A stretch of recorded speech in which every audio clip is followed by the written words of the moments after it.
Apraxia. Actually, praxia is inability to continue a skill for a little longer time, or the movements to finish one skill.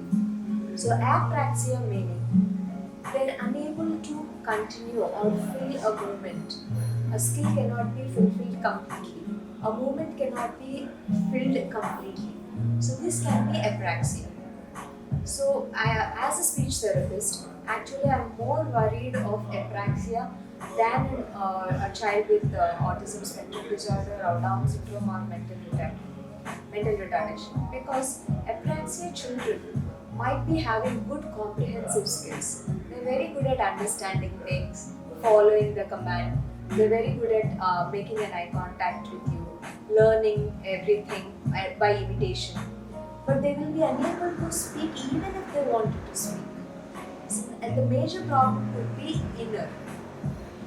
But the parent or anybody who sees the child, they might think that the child is purposefully not speaking.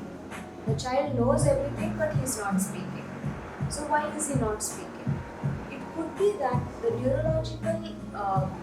neurological issues might not maintain the coordination between the vocal cord movement, the breath capacity, and the sentence which is created in the brain. For example, we might think that the speech is mainly through the oral structures. The tongue should be there and voice should be there. The moment the child can open the jaw, he should be able to speak. But for a proper speech, the skill should be from the chest level till the brain level. The amount of air which is pushed from the lungs will be helping the vocal cords to move and vibrate.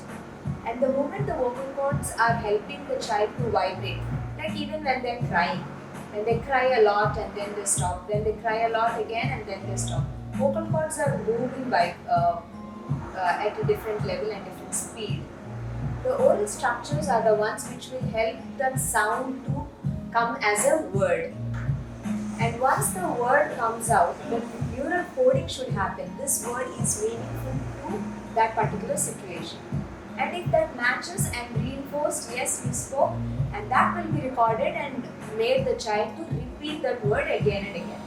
So this kind of coordination is very important for every child to start their speech. In case in this complete system, any one skill is missing or one skill is delayed to another skill, that's when the speech is completely stuck. Imagine the child is unable to breathe properly. Their vital capacities are very less. They will be able to only scream. Imagine their tongue, jaw and lips. These are the articulators of our speech. The jaw is unable to move and the tongue is overreacting to it. It is moving unnecessarily or fibrillations happens. And the lips are unable to move. He is not able to complete the closure for saying ma. And once he suddenly says as a reflex Vadu or bye bye, then again neurologically the brain did not take the word at that point. Then it will not be recorded or reinforced.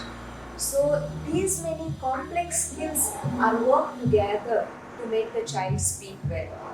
These things can happen much early by the time the child is just born, or by 3 months they will be able to make sounds. Cooing, babbling can happen in 6 months itself, and by the time they are able to chew and eat, biologically they create certain sounds by 3 months.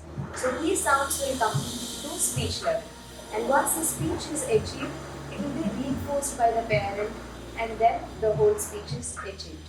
But in case any of these things, any of these stages or the skill inside the motor control, breath control and coordination between the articulators, any of these things go misfired, then the child might end up being apraxia. So especially when the child is having problem with the motor control, we need to use lot of speech tools to achieve their muscle strength. Then only the speech will be achieved. By the time we achieve all these skills, they're very good at understanding and learning things. So they're very fast at their comprehensive skills, and they go to the schools and teachers will be impressed by them. But speech will be delayed. These imbalance has to be corrected and taught much early by a speech therapist and parents and the teachers. All these people work together as a team. We can go far with even Apraxia.